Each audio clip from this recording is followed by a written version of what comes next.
Buenas noches. No es El Tostado, es Juan Eslava Galán, pero ha escrito casi tanto como escribió El Tostado, con una diferencia.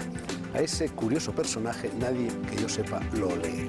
A Eslava Galán y a Nicholas Wilcox, que es su heterónimo, lo leen muchos. Más de 50 libros en su haber, a una media de 2 por año. El último es este, recién salido del cascarón de la editorial Planeta, que se titula De la alpargata al 600.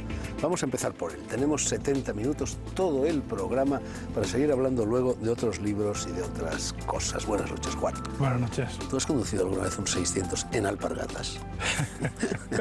He conducido el 600 y he usado alpargatas, pero nunca juntos. Debe ser dificilillo, ¿eh? Sí. Seguro que no se aprietan bien los pedales. No, con la alpargata no. Además tenía unos pedales hechos para el español de la época, pequeñitos.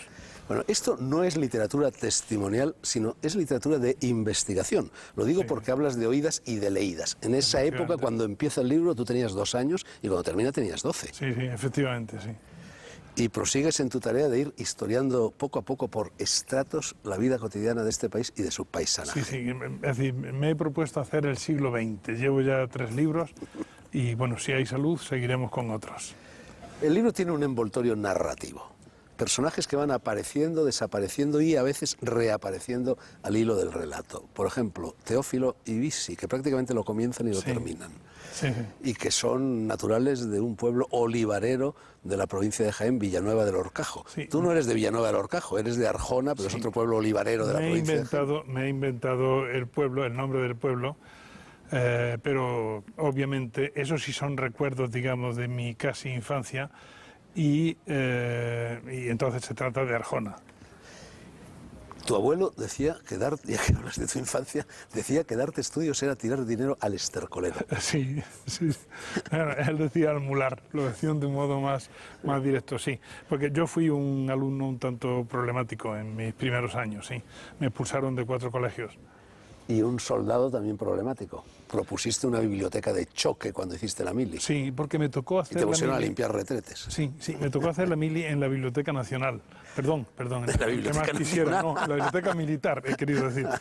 Y sí, y efectivamente no cayó demasiado bien, ¿no?, la humorada de hacer una biblioteca de choque. Como tantas cosas eran de choque en el ejército, pues llevar la literatura a la primera línea me parecía que era interesante en caso de guerra, ¿no? Y efectivamente, sí, lo de los retretes no se daba mal.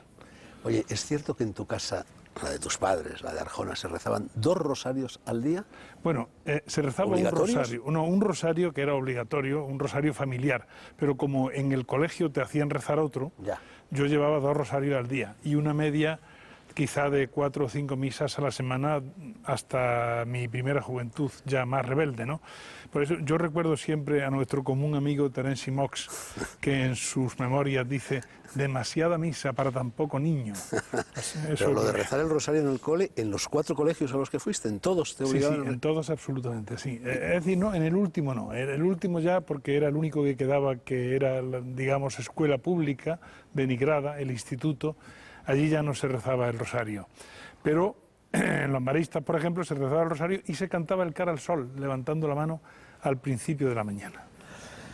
El libro arranca en Chicote con la llegada de la Coca-Cola a España, febrero del 53. Pero hubo una tentativa anterior de lanzamiento de la Coca-Cola. Yo lo recuerdo perfectamente cuando yo tenía 8 o 9 años, porque yo jugaba con las chapas de la primera. Que bueno, no la cuajo, Coca-Cola llegó a España en los años 20.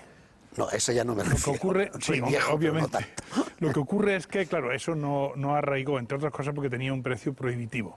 Pero ya en los años 50, yo precisamente arranco el libro con la llegada de la Coca-Cola porque eso fue una tremenda experiencia. Se repartía en los colegios, se repartía en los cuarteles, en los seminarios, que entonces estaba en plena boga, y se repartía para iniciar al pueblo español para que degustara una cosa que era una especie de jarabe. En un principio se rechazaba, ¿no?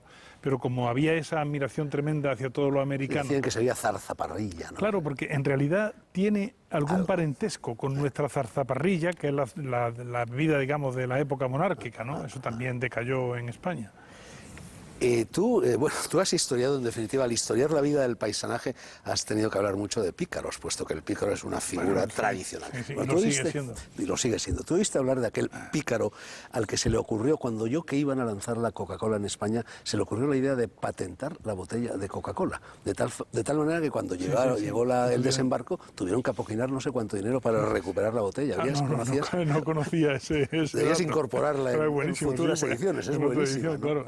Bueno, tu libro y otros libros tuyos que andan por aquí demuestran que por medio de la anécdota cabe llegar a la categoría. Sí.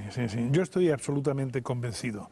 A veces hay, simplemente con contar una anécdota, te evitas 5 o 6 páginas de fárrago para demostrar algo, ¿no? Muchas veces las anécdotas lo demuestran todo. Por ejemplo, si hablas de la adulación al caudillo, simplemente con decir que hubo un grupo de intelectuales españoles y de políticos que propusieron que se le otorgara el capelo cardenalicio, que yo además pongo ahí el documento entero, sacas el documento.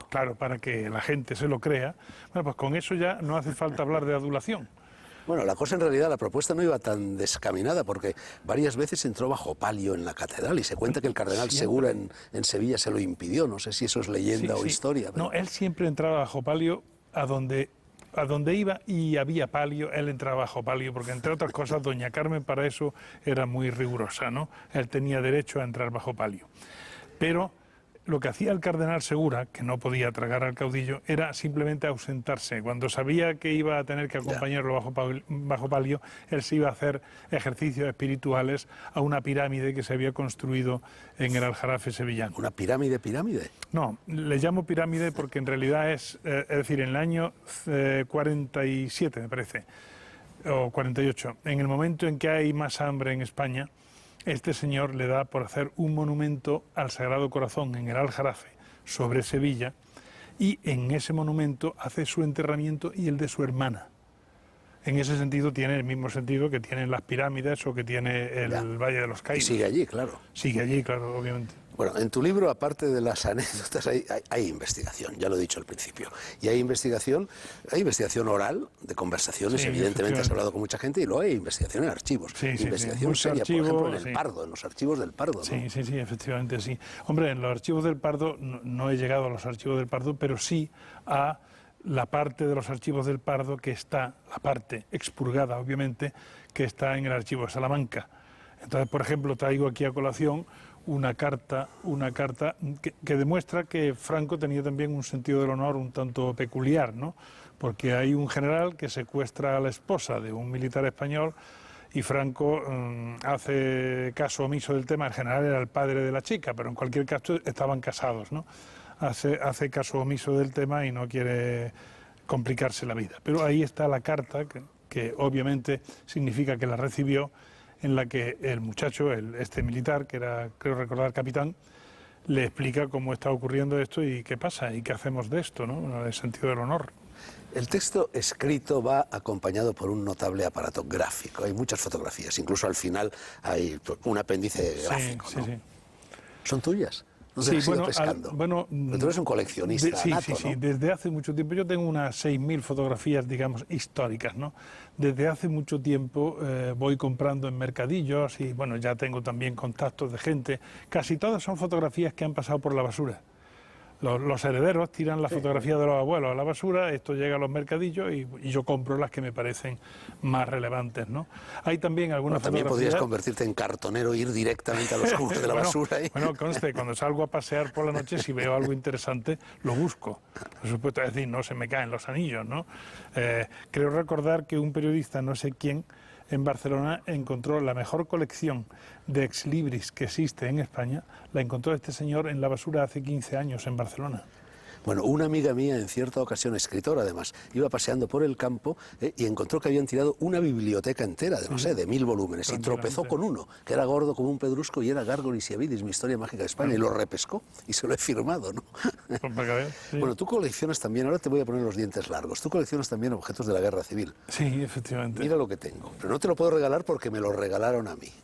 Esto es un auténtico gorrillo de la CNT, ¿eh? ¿CNT? Pues esto estaba firmando en el Corte Inglés de Murcia y apareció un chico muy simpático que me dijo que era de su abuelo y me lo regaló. Pero no te lo puedo regalar porque es un regalo, sería un deshonor, ¿no? Pero vamos a ponerlo aquí. Fantástico. Bueno, tu libro, Juan, es un libro, como casi todos los tuyos, impregnado de ironía y de sentido del humor. Mordaz, a veces tierno en otras ocasiones, pero también entreverado de cargas de profundidad sobre asuntos escabrosos. Por ejemplo, y lo dice incluso la contraportada del libro, un ministro autorizado por el concordato con la Santa Sede a secuestrar niños impunemente. Sí, efectivamente. Era Arias Salgado. Hay un caso, bueno, hay un caso de secuestro que yo lo pongo ahí con nombre, todo tipo de datos, fechas, colegios donde estuvo secuestrado el chico.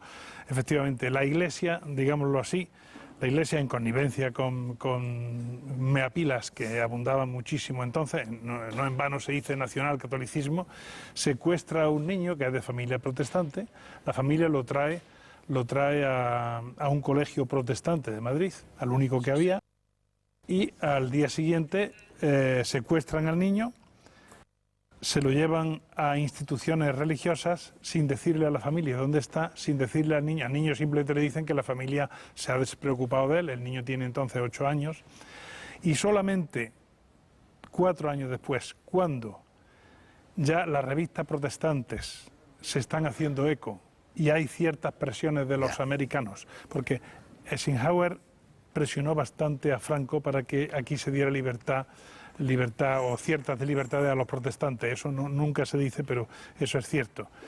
Entonces, solamente cuando ya hay una presión internacional que ya no puede aguantarla el régimen, ten en cuenta que era en la época en que está en manos de los americanos, pues entonces, solamente entonces, al niño le permiten que vaya a pasar unas vacaciones de verano con la familia y ya no lo reclaman, se lo dejan a la familia.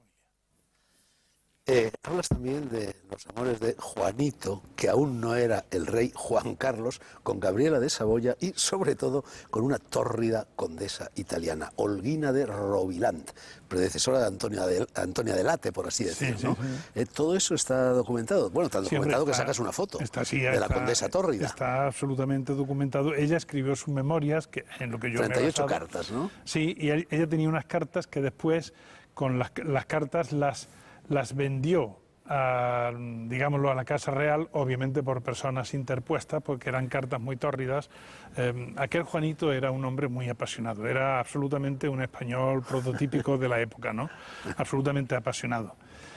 Tan apasionado que admiraba tanto a Sara Montiel que en una de las cartas le propone a la Olguina de Roviland, le propone, mira, tengo un disco de Sara Montiel, lo podemos escuchar juntos y tal. Ya se sabe que Sara Montiel no es el colmo de la música, ¿no? Es decir, sabe, cuando la ves, disimula su falta de facultades, pero cuando la oyes es una cosa horrible. Bien, pues sí, efectivamente. Y esta señora, es decir, la Casa Real recuperó esas cartas, pero no recuperó las fotocopias. Entonces la señora después vendió las fotocopias. Pero la foto me parece que viene de la revista italiana Oggi. Sí, que luego sí. fue Interview quien se hizo Sí, con las efectivamente. fotocopias y Primero las se publicó. publicó en Oggi y después en Interview. Sí. Y luego, en fin, otro asunto que yo había olvidado, aunque lo conocí en su día, fue la tragedia de Villa Giralda, cuando el príncipe mata accidentalmente a su hermano Alfonso. Él tenía 18 años y Alfonsito, su Fue hermano, un tenía terrible 14, accidente, ¿no? un poco de adolescentes atolondrados jugando con una pistolita, que por cierto el padre muy sabiamente la había quitado de circulación y la había guardado en un cajón, porque antes habían estado pegándole tiros a las farolas. Y efectivamente, y bueno, jugando con la pistolita, creían que estaba descargada, se disparó y mató al infante. ¿Sí? Y don Juan se quedó seriamente tocado por este asunto. La gran tragedia, ¿no? sí, sí. Se dedicó a viajar por el mundo. La madre tuvieron que internarla en sanatorios del extranjero, porque la madre estaba absolutamente con los nervios deshechos. Y él, bueno, él siempre fue bastante viva la Virgen, pero en cualquier caso entonces hizo aquel famoso viaje que hizo a vela a América. Y bueno, sí, yo no diría que durara tanto el luto en su corazón como para que el resto de su vida se justifique por esto, ¿no? Él simplemente era un hombre al que le gustaba la ginebra y vivir bien. Es decir, que como a muchos españoles.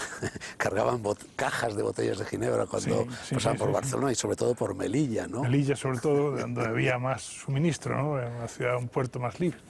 Bueno, hay tres acontecimientos, entre otros muchos, que imprimen un nuevo rumbo a la sociedad española. La llegada de los americanos, la llegada de los turistas y la llegada de la televisión. Tú haces hincapié en esos tres, absolutamente en esos tres desembarcos. No podemos entender a la España actual si no entendemos primero lo que ocurrió entonces. Es decir, España prácticamente, es decir, la autarquía, que era regir al país económicamente como si fuera un cuartel, nos llevaba a la absoluta ruina. Cuando Europa ya se estaba recuperando de los destrozos de la Guerra Mundial y ya empezaba a haber dinero en Europa y fábricas, etcétera, aquí estábamos todavía con la idea de la autarquía, pero llega un momento en que Franco no ve más salida primero que echarse en brazos de los americanos, vendiendo parcelas de la soberanía española para las bases, incluso consintiendo, estas cosas hay que decirlas, consintiendo que se ponga una base cerca de Madrid, la base de Torrejón, en un momento en que hay una amenaza de guerra atómica entre la Unión Soviética y los Estados Unidos. Es decir, que durante muchos años, incluso el propio Khrushchev lo dijo en la ONU. Dijo que esto era una temeridad porque en caso de que hubiera guerra, evidentemente Madrid era una ciudad y la capital de España, etcétera, estaba muy en peligro de guerra atómica, ¿no? Esto, claro, obviamente entonces no se decía, ¿no? Y esto simplemente porque necesitábamos el apoyo, primero el apoyo político de los Estados Unidos, que se consiguió, y luego una serie de migajas que no fueron más que migajas económicas, porque Franco creía que podía vender muy cara la liebre, ¿no? Pero en realidad los americanos sabían que lo tenían cogido por el cuello, estaban perfectamente informados y hicieron una negociación muy dura.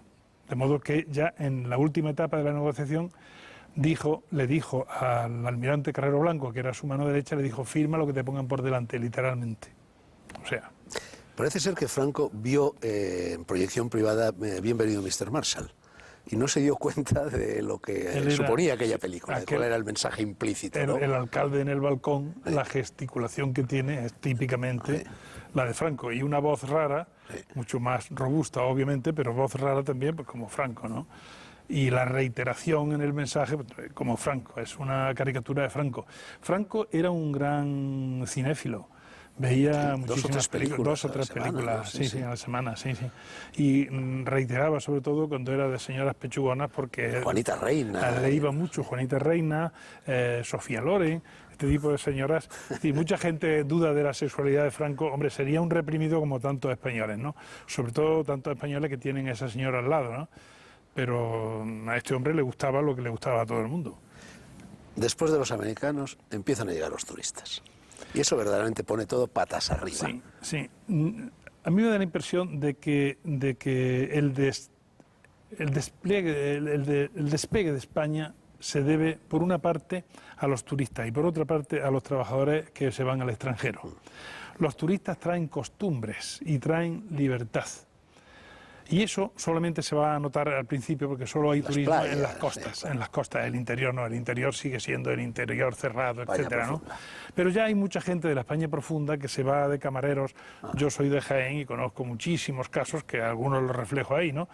Se pelean con la novia cuando llega el verano, se van de camareros a Mallorca a ligar con las suecas y a inflarse, porque realmente hay un turismo sexual evidente, y después ya cuando llega el invierno vuelven al pueblo y reanudan la relación con la novia, ¿no? Eso era absolutamente típico. Siempre se ha dicho que los camareros españoles eran los mejores del mundo. Los contrataban en todos los lugares de la tierra. Yo me los he ido encontrando por doquier. Sabían servir, es decir, sin ser serviles, eran buenos servidores, atentos, etcétera, ¿no? Sobre todo si se trataba de chicas, ¿no? Y por otra parte eran gente despabilada, que es lo que hace falta también para un camarero, ¿no? Ahora, con la llegada de los americanos y con la llegada de los turistas arranca también el desarrollismo. Salimos de la autarquía, pero caemos en brazos del desarrollismo y hay una fotografía pavorosa, mejor dicho, 2 fotografías en tu libro, de Benidorm. Benidorm antes y Benidorm después, lo que es ahora, en fin, Manhattan, ¿no? Así que lo del desarrollismo también tenía su cara en sombras, nos ha conducido al ladrillazo, en definitiva, ¿no? Hemos destruido las costas españolas y eso es irreversible. Ahora habría que volar todos esos cementos que hay construidos a lo largo de la costa, es una costa de cemento, es decir, irreversible. Eso es un daño que ya no se puede reparar, ¿no? Pero hay que tener en cuenta también, tuvo sus aspectos positivos, evidentemente los tuvo, ¿no? Y el aspecto positivo fue, entre otras cosas, no solo la economía española que la levantó. La economía española se levanta en los años 60, 70, se levanta gracias a dos factores. Uno, las divisas que entran con los turistas, y otra, las divisas que entran con los trabajadores extranjeros, los emigrantes que están fuera. Pero también entra la ideología. El emigrante que se va afuera ve cómo se vive por ahí y aprende.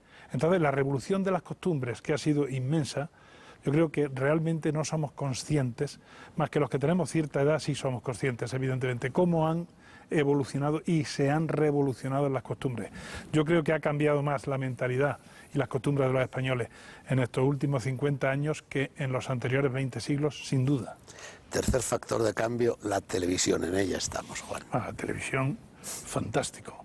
Yo cuento ahí la inauguración de la primera, porque es que el ministro era el Meapilas Arias Salgado, y cuando empieza a repartir por todas partes, además él de algún modo le quitaba el protagonismo al cura que tenía que bendecir las instalaciones, porque él decía en el nombre del Padre, del Hijo, del Espíritu, es decir, decía lo que tenía que decir el cura.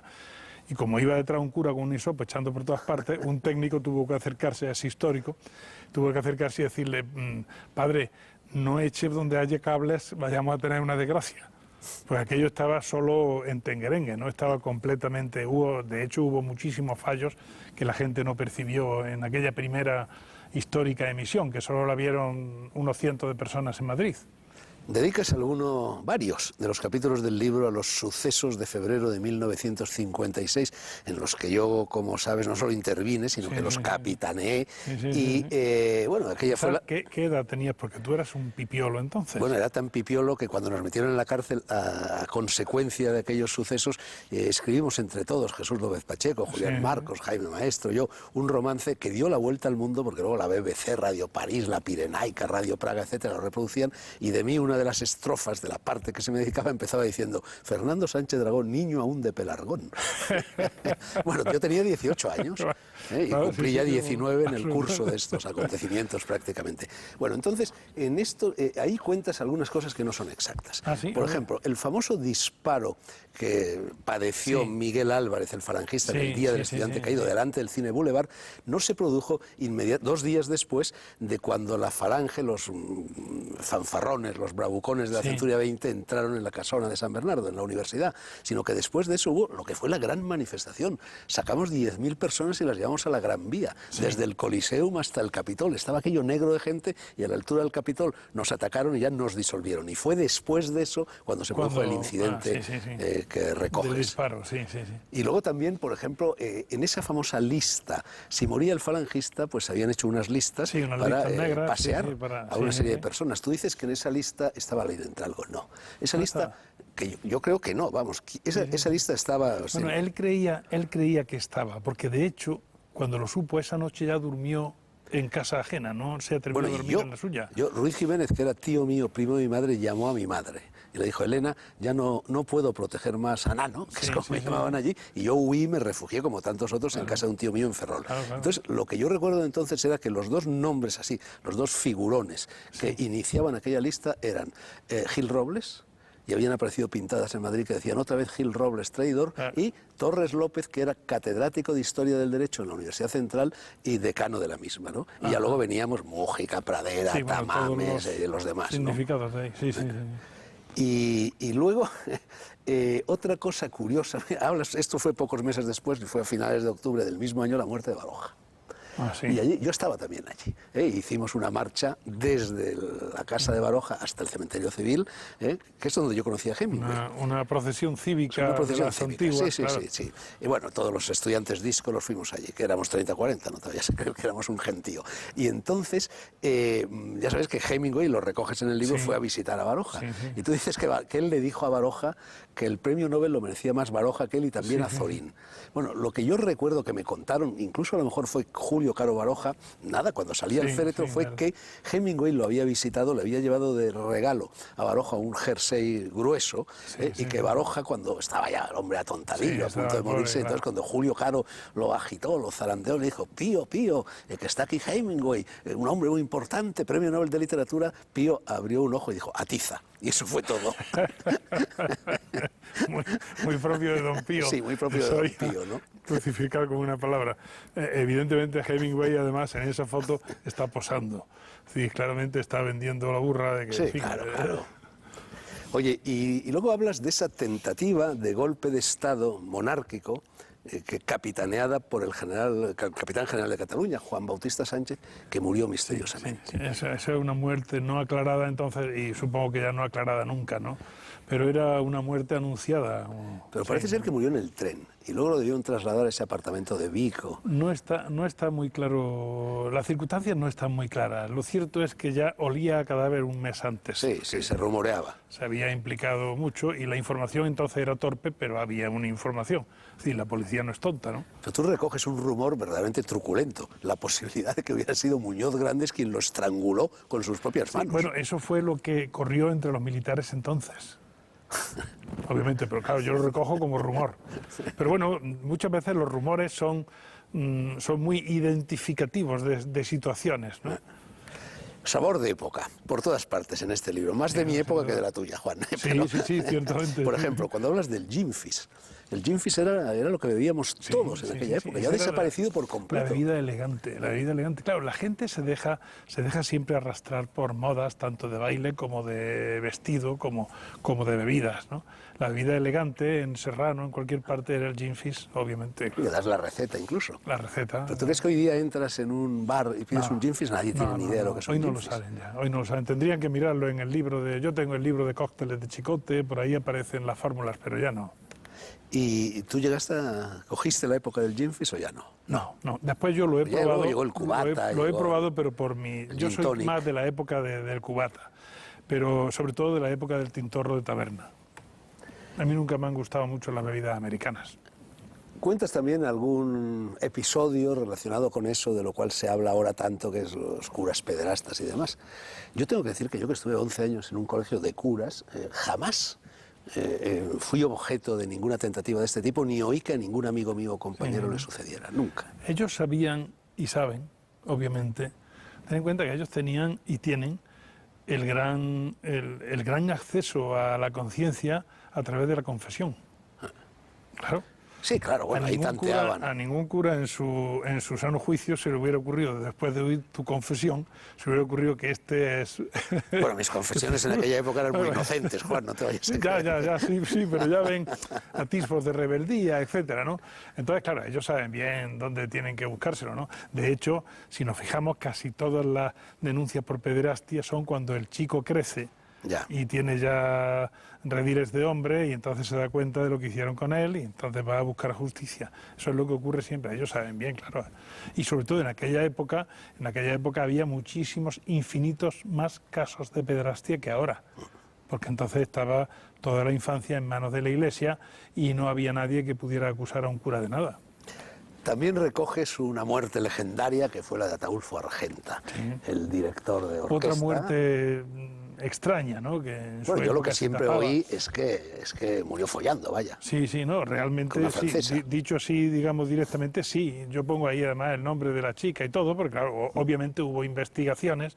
Lo que ocurre es que Ataulfo Argenta era una figura nacional. Sí, adorado, idolatrado. Absolutamente idolatrado, no solo por los melómanos, sino también por las señoras. Porque era un hombre enteco, un hombre del Greco. Un hombre del Greco. Y obviamente eso también había que taparlo. La doble moral, una figura nacional no podía morir en esas circunstancias, ¿no? Que por otra parte me parecen heroicas. Pero lo taparon con esa historia delirante de que llega al chalet de la sierra, hacía frío, se mete en el garaje, quiere calentar el coche y se ahoga con los gases. Bueno, última cuestión acerca de este último libro tuyo. Bueno, tú evocas una época agridulce y el libro es agridulce. Yo tengo que confesarte que a estas alturas de mi vida recuerdo aquella época, no sé si porque era más joven, con más dulzura que agriedad. Sí, es cierto. siempre recordamos, porque recordamos la parte buena de nuestra infancia, la parte buena de nuestra mili. La otra parte, la memoria es tan piadosa que se desprende de esas partes, ¿no? Y obviamente uno recuerda siempre la juventud con cierta gratitud. Y, hombre, hay mucha ternura también en el libro, no solo hay sacritud, hay ternura y digamos que hay también un reconocimiento de que incluso auténticos hijos de puta como el Chato Puertas de vez en cuando tienen detalles de auténtica caballerosidad, ¿no? El Chato Puertas es uno de mis personajes, ¿no? Es decir, también saben compensarlo siendo caballeros de vez en cuando, ¿no? En fin, un libro de lectura deliciosa como todos los de Juan Eslava Galán. Un ratito de anuncios y seguimos.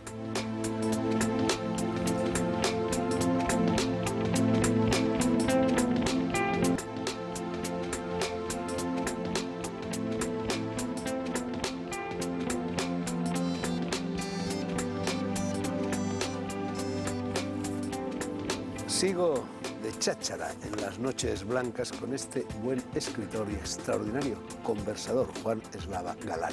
Les recuerdo, aunque ya hemos hablado de eso, que su ultimísimo libro recién aparecido es De la alpargata al 600 planeta. Creo que ahora va a ser un Mercedes, Juan.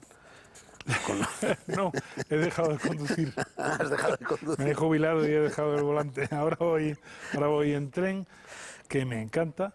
Y si no hay más remedio porque hay que saltar charcos, en avión. Pero eran mejores los trenes de la época que evocas en este último libro. Sí, hombre, era una aventura coger uno de esos trenes. Y te daba tiempo a conocer gente, a compartir comida. Bueno, ahora duran un suspiro los viajes, a mí me desespera. No, ahora es rapidísimo, ahora nada, es como sentarte un rato en un banco del parque a leer algo y enseguida llegas. Bueno, vámonos al principio. Tú eres hijo de olivareros, eso es como un sacramento que imprime carácter y de hecho has dedicado varios libros a la ruta de los olivos en Jaén, en Andalucía. 3 libros le he dedicado al olivo. Aquí tenemos uno de ellos, ¿no? Las rutas del olivo en Andalucía. Yo nací en una fábrica de aceite. ¿En un lagar o en un...? Sí, bueno, sí, en una almazara, decían. Una almazara, claro, en una y almazara. Nací en una fábrica de aceite y en una fábrica de aceite viví hasta los 10 años, en que nos fuimos a Jaén, a la capital. Cuidado, ese es un libro muy pesado, aunque ligero de lectura.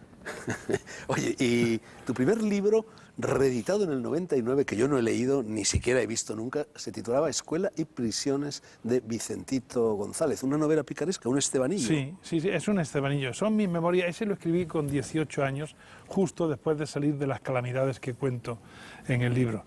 Y bueno, es la narración de la crónica de mi paso por las distintas escuelas. Ya dije antes que me habían expulsado de unas cuantas, pues mi paso por esas escuelas. Estudiaste filología inglesa, viviste durante una temporada en la pérfida Albión y he comprobado con estupor que tienes incluso un extraño libro sobre la English School o algo así. Sí, ¿Eso qué es? Sí. Bueno, hice un libro sobre el sistema educativo británico. La Comprehensive School, que entonces estaba de moda y que, por cierto, en mi libro lo que vengo a decir que fue también un informe al Ministerio de Educación Nacional, vengo a decir que ya había fracasado en Inglaterra y lo estaban cambiando.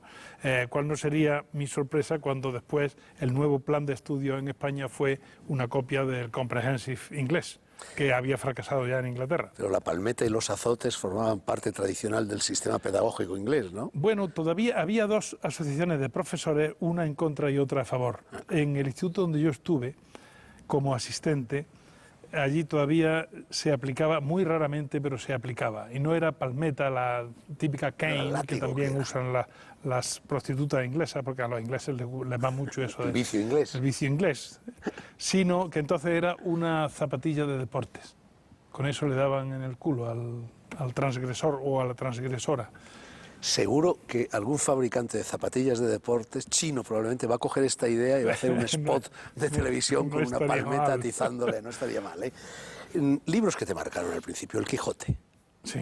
Bueno, El Quijote, en mi generación teníamos la buena costumbre de leer un Quijote, obviamente no el Quijote completo, sino un Quijote para las escuelas. Se leía un Quijote y como solo había, por lo menos en la escuela donde yo estuve al principio, solo había un ejemplar, o a lo mejor había 2 o 3 en el armario del maestro, yo recuerdo que una de las sesiones que hacíamos cada día era ponernos de pie alrededor del aula y cada uno leía un párrafo del Quijote y se lo iba pasando al compañero. Y así se leía el Quijote. Se le daban varias vueltas al Quijote. El Quijote nos sonaba a todos, era una persona como de la familia. Y esa ronda de lectura de tu infancia inspiró muchos años después una novela tuya, El comedido Hidalgo, que fue premio Ateneo de Sevilla ¿en qué año? En el 93. Yo para los años son muy malos, al 90 y algo, sí. Sí. El comedido Hidalgo. El comedido Hidalgo es mi homenaje. Era ingenioso mi Hidalgo. Homenaje a Cervantes. Empecé escribiendo, cuando puse en la segunda o en la tercera página el nombre de Cervantes, me impuso tanto que me tuve que inventar un nombre falso, bueno, el nombre Alonso Quijano, que es uno de los nombres probables de Don Quijote, ¿no? Y ya con eso continué hasta el final, de modo que el nombre de Cervantes no aparece por ninguna parte en el libro, pero obviamente cualquier aficionado a la literatura y cualquier lector, incluso no cervantino, se da cuenta de que estoy contando las andanzas de Cervantes en Sevilla, cuando lo meten en la cárcel y todo esto. Entre tus primeras lecturas, al repasarlas, me ha llamado la atención que una de las favoritas, también lo fue mía, fuese la de Julio Verne, 2 años de vacaciones. Claro. Algo que no te has aplicado, porque tú nunca tomas vacaciones como tampoco las tomo yo, y menos de 2 años, ¿no? A mí las vacaciones me parecen una mariconada.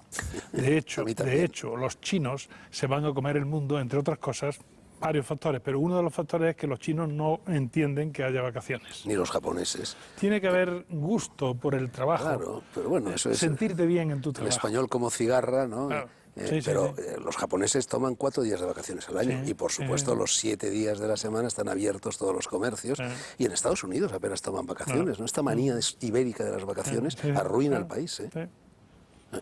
Y también me ha llamado la atención, hablas de las novelas de Sabatini. Sí, hombre. Que nadie se acuerda de Sabatini, ¿no? Nadie se acuerda. Y era un excelente novelista. Sí, nadie se acuerda ya de él, ¿no? La editorial Molino, bueno, todo esto, que una literatura que pasó, ¿no? Lo que nos demuestra que la literatura va por tongas o tongadas, ¿no? Y que unas veces estamos leyendo una cosa que se pone de moda, después se pone de moda otra, ¿no? Ahora estamos en la novela histórica, antes estuvimos en la realista y no sabemos lo que vendrá dentro de poco. ¿Te acuerdas de aquel otro autor que también marcó mi infancia y que es completamente olvidado hoy, que se llamaba Luigi Motta, un italiano? Hombre, Motta, claro. Un poco el mismo caso de Sabatini, sí, ¿no? sí. Y aquellas 3 novelas fantásticas, Rebelión a bordo, Hombres contra el mar y La isla de Pitcairn, que inspiraron la película, la tragedia de la Bounty y todo esto, ¿no? El botín de la Bounty, claro. Wikipedia te asigna al género de narrativa histórica. Acabas de hablar de las novelas históricas y a 2 subgéneros, el del misterio y el de la fantasía. ¿Eso es poner puertas a todo este campo que tenemos aquí de tu obra? Sí, no, realmente yo no escribo nada de fantasía, solo he escrito un libro en mi vida de fantasía, porque yo soy muy realista, y era porque fue un libro por encargo, un libro del que se iban a hacer una serie de juegos de rol, etcétera, ¿no? Y hacía falta que tuviera elfos y gnomos, etcétera, ¿no? Y efectivamente lo puse, pero lo puse a la manera española, es decir, de una manera muy realista, Los dientes del dragón. Solamente eso, no sé por qué me asignan al género de la fantasía, porque lo mío es absolutamente realista. Bueno, puedes escribir una segunda parte que sean Los dientes de dragón. Bueno, estaría mal. Bueno, tengo aquí una primera edición de En busca del unicornio, que fue el libro con el que se te abrieron las puertas de la literatura, ¿no? Yo tuve el honor de presentarlo en el Hotel Palace, ¿no? Y allí te ibas... Bueno, tú fuiste por lo pronto uno de los poquísimos escritores desconocidos por completo en aquel momento que consigues ganar el Planeta. Sí. Y te cambió la vida. Absolutamente.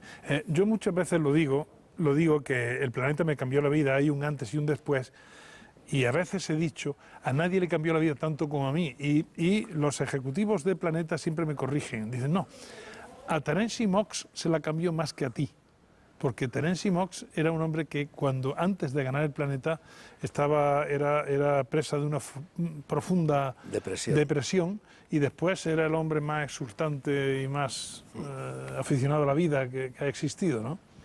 Se dice que tú conseguiste ganar el Planeta gracias a que falló un escritor muy conocido, que era Torrente, ¿no? Que no llegó a tiempo y que el año pasado, el siguiente sí que lo ganó, ¿no? Ciertamente. Es decir, se esperaba porque se iba a presentar Torrente ese año, etcétera, pero Torrente no acabó, era ya muy anciano, ¿no?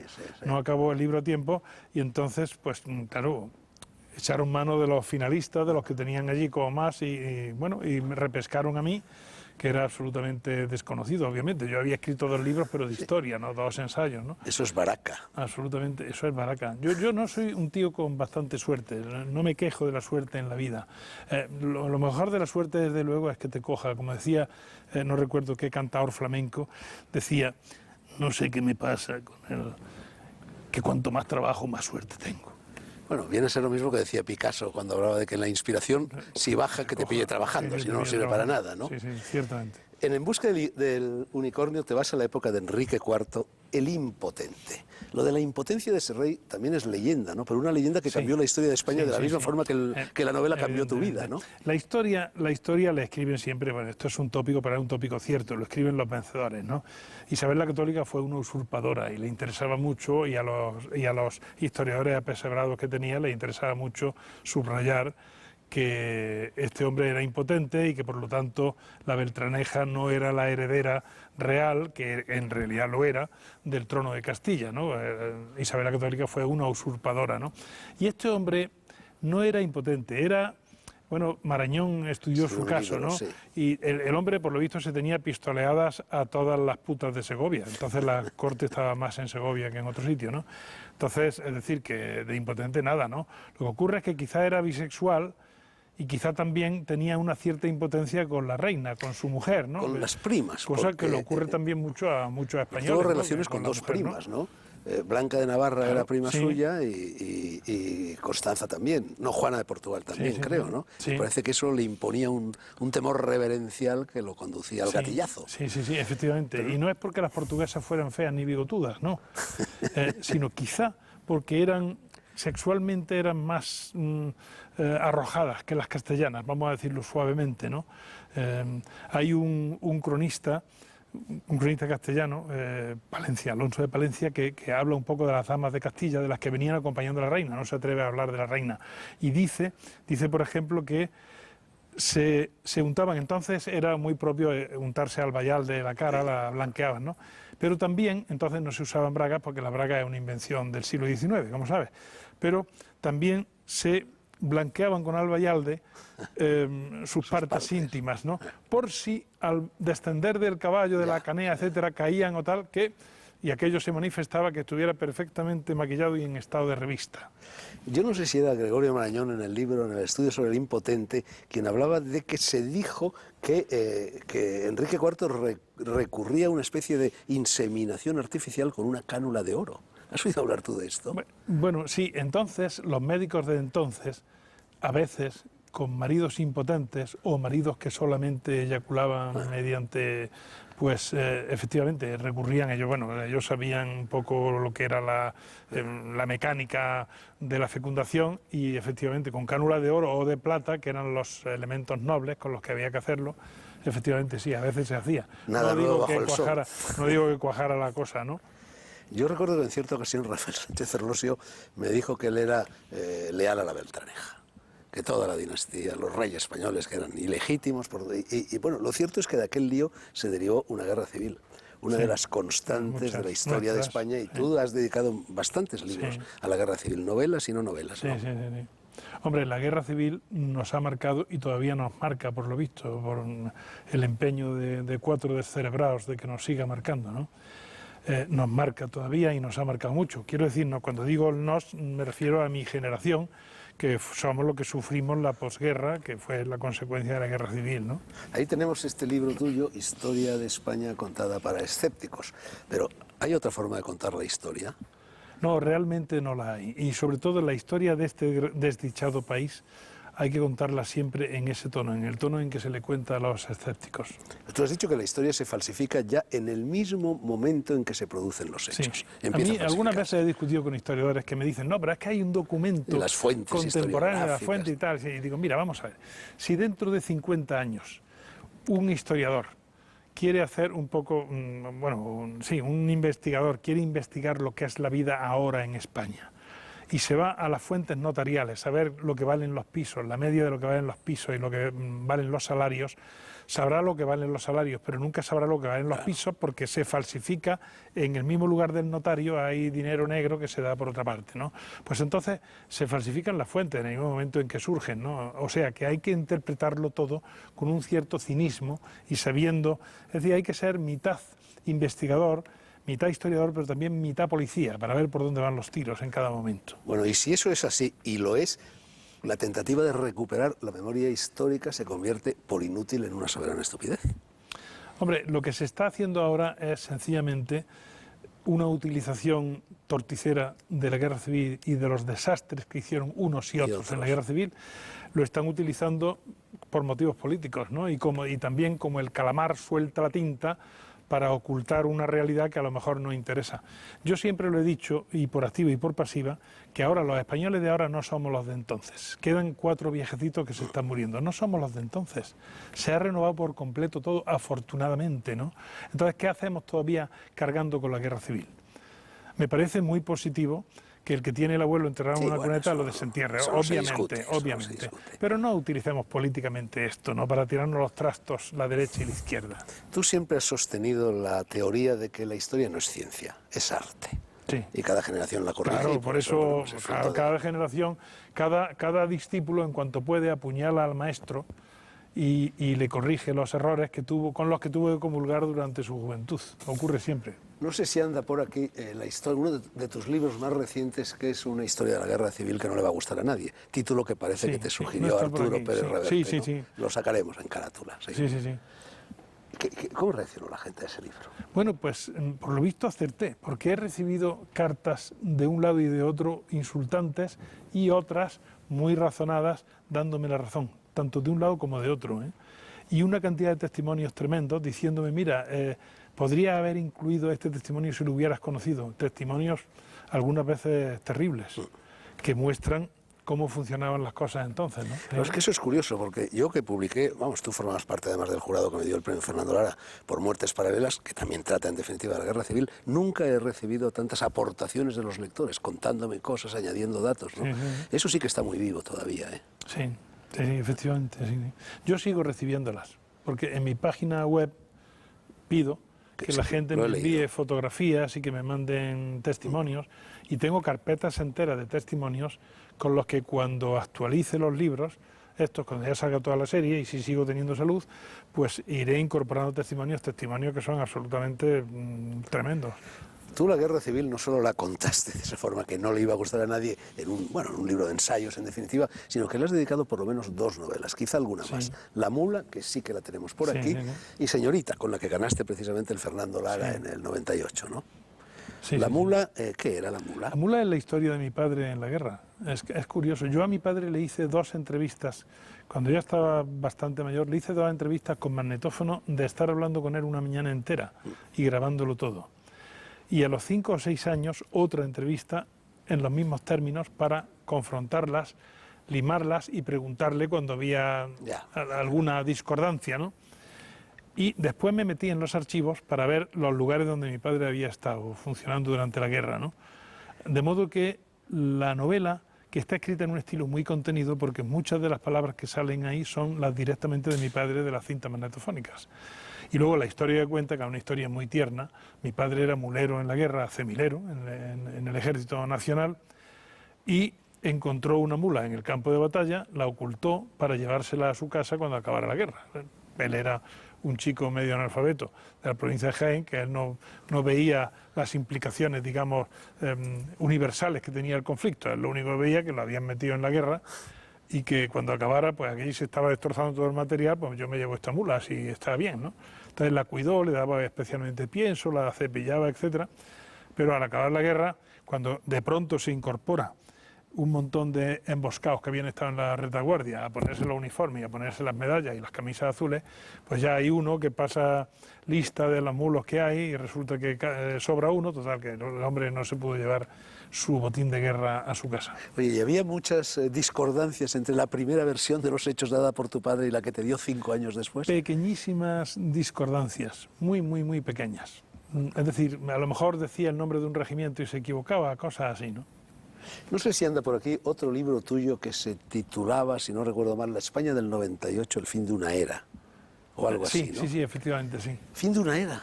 Te lo pregunto porque ahora estamos, yo lo suelo decir a menudo, en una crisis bastante parecida a la del 98 en tantas cosas, ¿no? Bueno, con una diferencia, que no tenemos a Unamuno, a Antonio Machado, sí. a Azorín, bueno, a nivel de España estoy completamente de acuerdo contigo en que tenemos el desconcierto que teníamos en el 98, pero entonces tenían regeneracionistas y ahora no los tenemos. Ahora lo que tenemos es una clase política... Bueno, ahí va, te decía, no tenemos generación del 98, pero tenemos un 98, un desastre. Y a nivel de Europa yo diría que estamos viviendo paso por paso lo que ocurrió con la decadencia del Imperio Romano. Sí, estamos liquidando el negocio apresuradamente. Bueno, Marx entonces tenía razón cuando decía que la historia se repite dos veces, una como farsa y otra como tragedia. Bueno, Marx, a mi juicio, no tiene razón en casi nada. Casi nada, ya. Pero cuando acierta, acierta plenamente porque es simplemente sentido común, ¿no? Y efectivamente yo creo que estamos liquidando Europa y que esto en un par de generaciones está ventilado.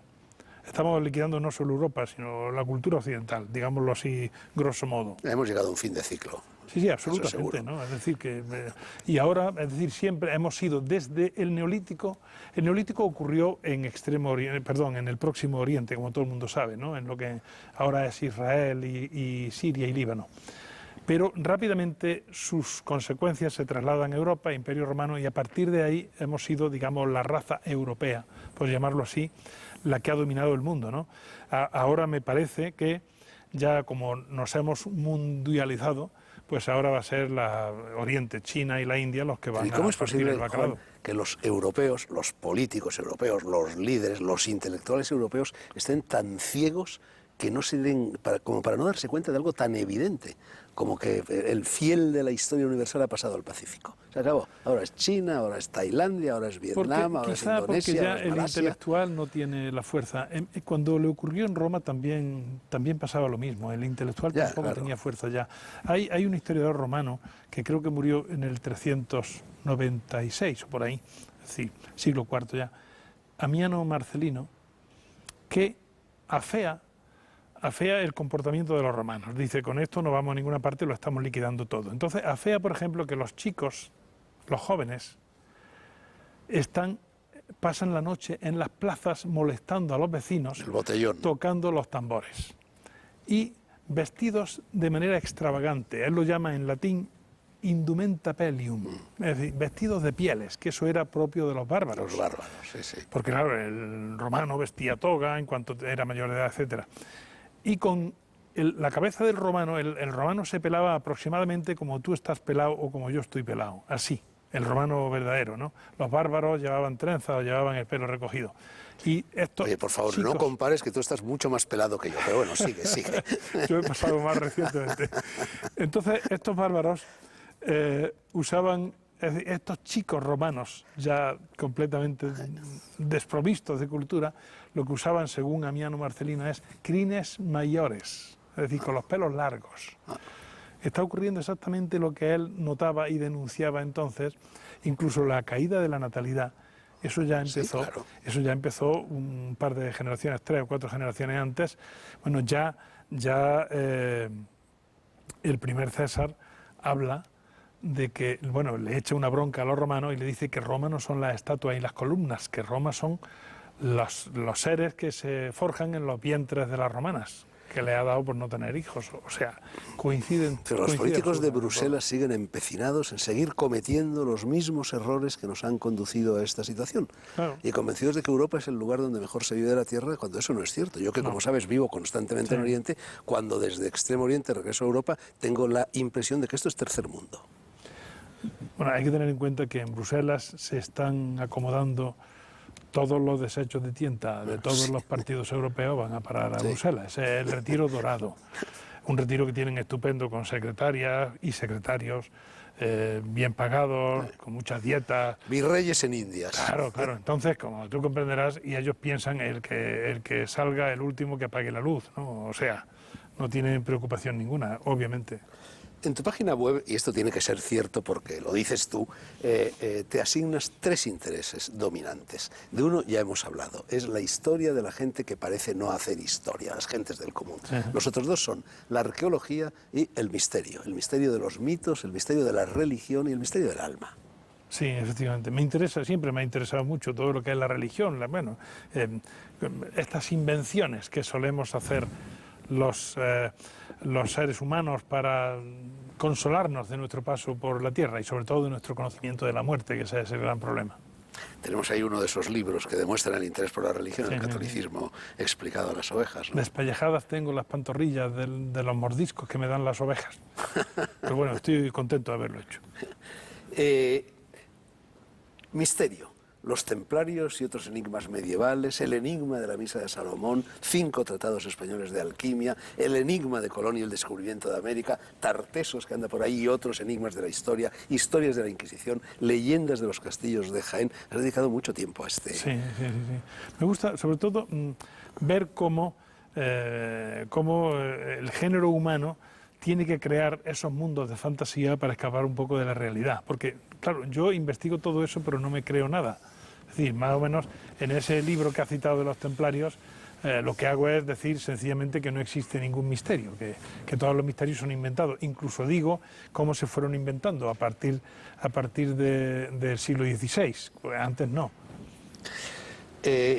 La peste de la literatura templaria y de la novela histórica que tú también has practicado. Es una invasión. Pues, sí, yo recibo todas las semanas 15 o 20 novelas, a cuál peor, dedicadas a eso. Y yo me temo que uno de los iniciadores de esa peste... Sí, fuiste tú. He sido yo y yo con Gárgoles y Avidis, en definitiva, que no era una novela. Sí, pero... Bueno, pero el tuyo al fin y al cabo es un ensayo, un ensayo a tu manera, ¿no? Sí, pero que abrió la caja de Pandora. Sí, efectivamente, sí. Bueno, ahí hemos vivido toda una generación, incluso decirte, tú lo sabes mejor que yo, pero sí, efectivamente, yo hice con el seudónimo Wilcox, hice La lápida templaria y la sorpresa tremenda mía fue que en los 15 primeros días se vendieron 3 ediciones, o sea, aquello fue la locura, ¿no? Entonces, claro, ya me estimulé, hice 3 libros más de templario y a partir de entonces me he negado absolutamente a hacer más libros de templario. Ahí fue cuando nació tu heterónimo, Nicholas Wilcox. Sí, lo hice precisamente para ese libro. ¿Lo sigues manteniendo No, viva ya no, la llama ya del todo el mundo heterónimo? sabe que soy yo, entonces ya lo he abandonado. Pero tenías incluso una foto falsa. Sí, era mi hermano que tiene más pinta de inglés que yo. Pero lo del heterónimo está muy bien, ¿no? Sí, yo no lo tengo, ponía, tengo tentaciones. Claro, siempre. le ponía, está muy bien, porque te hace... De hecho, después yo... Recuperas una libertad, porque más o menos ya te has ido encasillando como escritor y bueno, claro, absolutamente. vuelas tú. Claro, eres absolutamente ¿no? libre, eres libre. Y, por otra parte, yo no hago las cosas a media, o procuro no hacerlas, ¿no? No solo puse una fotografía de alguien que parecía inglés, sino que me inventé una biografía en el libro, ¿no? Y es un hombre que ha sido un aventurero, siempre un poco con la imagen esta del vaquero de Marlboro, ¿no? que ha estado en muchos países. Pues mira, en parte la biografía casi coincide con la tuya. Ha estado en muchos países, muy inquieto, pero al final está viudo y vive con un perro y un gato en un molino rehabilitado en Hay-on-Wye, en el país de Gales. De modo que, como tú sabes, las que realmente leen son las mujeres. Los hombres, algunos leemos ensayos, pero las que leen novelas son las mujeres. Entonces, pues estaba hecho también calculado para que se enamoraran un poco de novelista, ¿no? Porque a qué mujer después de leer esa biografía no le dan ganas de consolarlo, ¿no? Bueno, además lo del heterónimo tiene también la ventaja, todos los escritores tenemos libros mayores y libros menores. Graham Greene, por ejemplo, diferenciaba clarísimamente en su obra unos libros y otros. El heterónimo te permite dedicarte a los libros menores, ¿no? Efectivamente, claro, sí. Es muy ventajoso desde todos los puntos de vista. De hecho, de vez en cuando me asaltan tentaciones de inventarme otro heterónimo y salir de nuevo como Don Quijote. Pessoa tenía muchos, o sea... Sí, bueno, él era un fabricante de heterónimos, ¿no? Él tenía, por su carácter también, ¿no?, que disimularse detrás de 30 trampantojos. Otra moda en la que tú has intervenido es la de las biografías de grandes hombres contadas en primera persona. Aquí tenemos Yo Aníbal, pero también escribiste Yo Nerón. Julio César, el hombre que pudo reinar, eso no sé si estaba escrito en primera persona Sí, o no. no, ese ya no está escrito, sí. Bueno, yo Aníbal. Con los cartagineses y los romanos empieza nuestra manía de las guerras civiles. ¿Te acuerdas la frase aquella de Lorca? De que aquí pasó lo de siempre. Era de Lorca, han muerto 4 romanos y 5 cartagineses. ¿No? Sí, efectivamente. Pues fue una guerra civil. Te recuerdo, yo no sé, yo por lo menos que estuve en los maristas, allí se dividía cada clase en romanos y cartagineses. Y cada vez que uno tenía una ocurrencia buena, acertaba una pregunta o tal, pues le sumaban un punto allí en la pizarra al bando al que pertenecía. Bueno, yo ¿no? fui a un colegio más distinguido y allí la guerra civil eran alfonsinos o isabelinos y carlistas. Hostia, ¿hasta ese punto? Sí, sí, en el patio nos peleábamos espada en mano los carlistas con los isabelinos. Sería el Pilar, claro. Claro, por supuesto que era el Pilar, claro. Claro, sí, pues sí, digamos que es la primera guerra civil que hay en el Mediterráneo. Porque son dos concepciones de la vida completamente distintas, la de Roma y la de Cartago, y no caben los dos en el mismo mundo. Tenían que exterminarse. Realmente es la gran epopeya de nuestra historia. Hay otra epopeya más olvidada o menos estudiada, que es la confrontación también de las dos culturas, que son dos mundos, el persa y el griego. Mucho de lo que tenemos a través de los griegos, que nos vino por Roma, realmente de donde procede es de Persia, muchísimo, incluida la literatura. Tú, uno de tus últimos libros, que está allí lejísimos, es Rey Lobo, en el cual te remontas al siglo IV antes de Cristo, Sí, ¿no? sí, sí. A los iberos, ¿no? Sí, esa es mi última novela. Siglo IV, y es la historia de un mercenario ibero hecho con cierta fidelidad no solo a la historia, sino también a la arqueología. La historia de un mercenario ibero que viene de las guerras de Sicilia, absolutamente histórico, probado, que estaban allí. Es decir, el español, claro, vendía en el extranjero lo único que podía vender, que era su fiereza, ¿no? Y su fiereza y el mejor sable del mundo, que era la falcata. Y efectivamente vuelve y se encuentra, él ya está un poco teñido de cultura griega porque ha estado en el mundo, ha sido amigo de un médico griego y llega de pronto a encontrarse con su terruño, lo que algunas veces hemos hablado nosotros en nuestras charlas particulares, ¿no? Como después de estar en el extranjero vuelves y entonces descubres realmente España. Pero ahí en ese España libro se observa mejor. hablábamos antes de cómo hay un paralelismo entre lo que está pasando en Europa y lo que pasó con el Imperio Romano, o entre el 98 y lo de ahora en España, y ahí también hay un paralelismo similar. Sí. Porque este hombre se encuentra cuando vuelve a su pueblo con que las costumbres habían cambiado y con que los jóvenes ya no querían ser pastores, en fin, lo mismo de siempre. Lo ¿no? mismo que tenemos, sí, sí. Yo siempre, en todas mis novelas históricas, siempre procuro que el lector inteligente, y mis lectores estoy seguro que todos lo son, vaya viendo detrás de la trama de lo que yo estoy montando. No seas pelota, Juan, que no todos lo son, sí, pero bueno, sí, que yo no creo quieres que sí. perder lectores. Los míos al menos son inteligentes. Y detrás de la trama vayan viendo también referencias a la actualidad.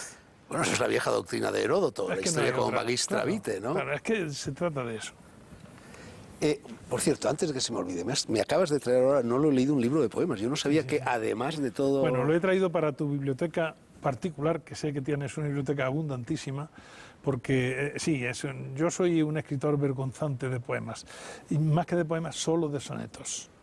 Bueno, y yo lo he abierto cuando me lo has dado hace una hora y bueno, nada más leer 2 líneas me he dado cuenta o he querido darme cuenta de que bueno, ahí está Quevedo, ahí está Catulo, ahí está Gioacchino Belli, en fin. Absolutamente es lo clásico, sí, el soneto, hay molde más clásico que ese. Bueno, volvamos a lo de las biografías escritas en primera persona. Nerón, otro hombre aplastado por una mala fama, carente al parecer de justificación, ¿no? Absolutamente. Por culpa de Suetonio, quizá, y de las vidas de los 12 Césares. Siempre los historiadores son los que manipulan la historia, claro. Entonces, efectivamente, este hombre, en primer lugar, casi toda la mala fama que tiene en Occidente es porque se le achacó que quemó Roma, etcétera, ¿no?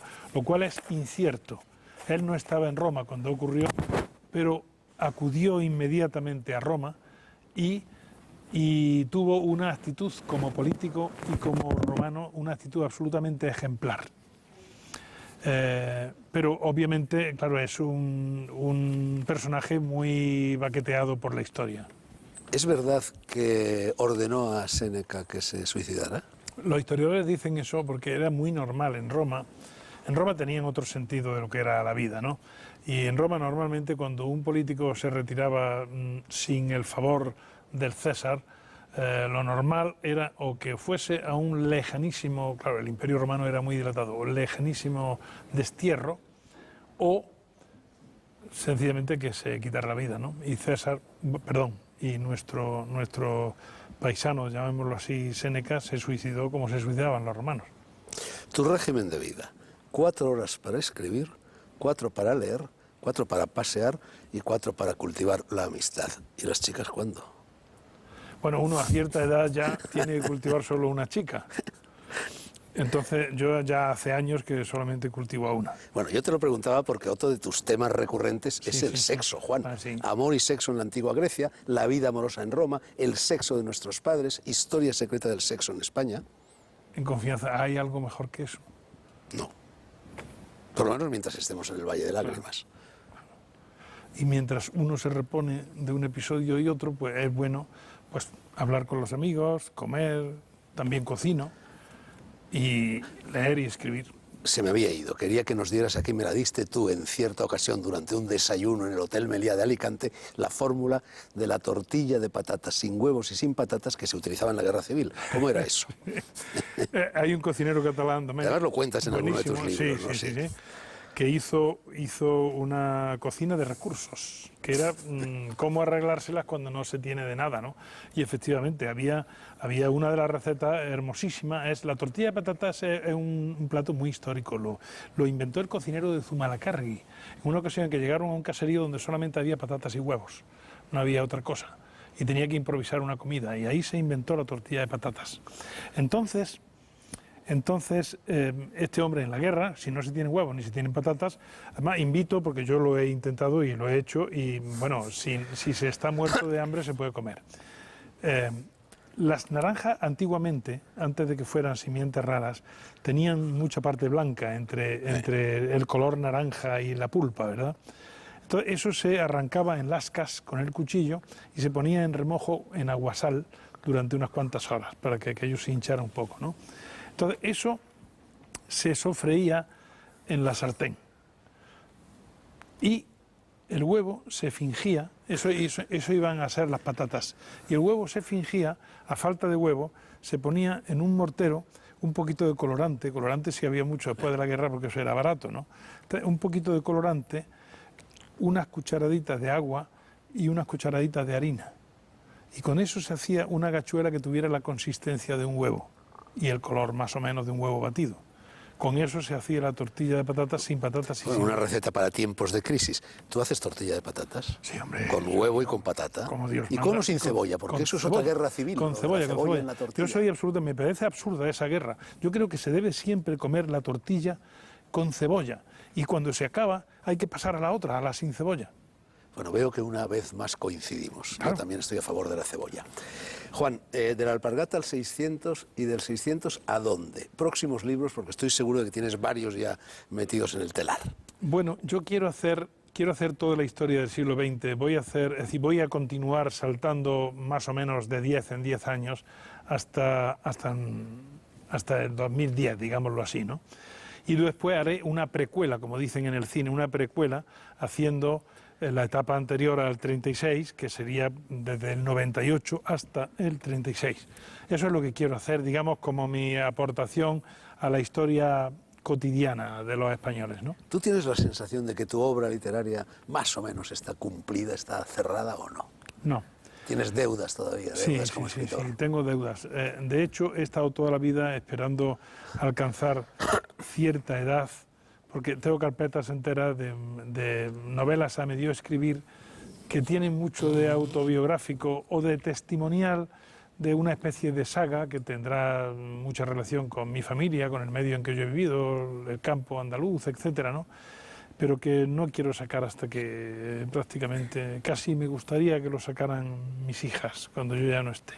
Juan, este libro muy reciente, 1000 sitios que hay que ver en España, es un libro un poco farolero porque no has podido visitar los 1000 sitios. No, pero te diré una cosa, más de 900 sitios de los que ahí se describen sí los he visitado. Uy, entonces no es nada farolero, hombre, 10% es de...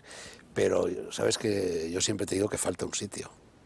¿No recuerdas? Sí, ciertamente donde me has invitado más de una vez, porque nosotros solamente por casualidad, ¿recuerdas que hace años nos encontramos? En el Collado de Soria, Sí, que nos fuimos a tomar unos vinos sí, allí. sí, efectivamente. Estabas tú con Antonio Enrique, me parece. Me parece que fue con Antonio Enrique, sí, sí. No, hombre, y además yo adoro Soria. Sí, he ido mucho. Bueno, creo que en el libro se manifiesta claramente que la adoro. Es un libro que está hecho, este libro está hecho, obviamente es un libro comercial, ¿no? Y es un libro también que está hecho teniendo en cuenta dónde está la mayor población española para darle más importancia donde hay más gente, que habrá más lectores, obviamente. Y solamente he transgredido esa norma en la provincia de Soria, que hay poca gente, pero hay muchos lugares merecedores de visita. ¿Sabes que el índice demográfico de la provincia de Soria es inferior al del desierto de Gobi? Sí. No llega a 2 personas por kilómetro cuadrado. Bueno, pues sigo invitándote a venir a Castilfrío de la Sierra, pero con una condición: que me hagas allí una tortilla de patatas con cebolla y luego otra sin cebolla. Muy 2.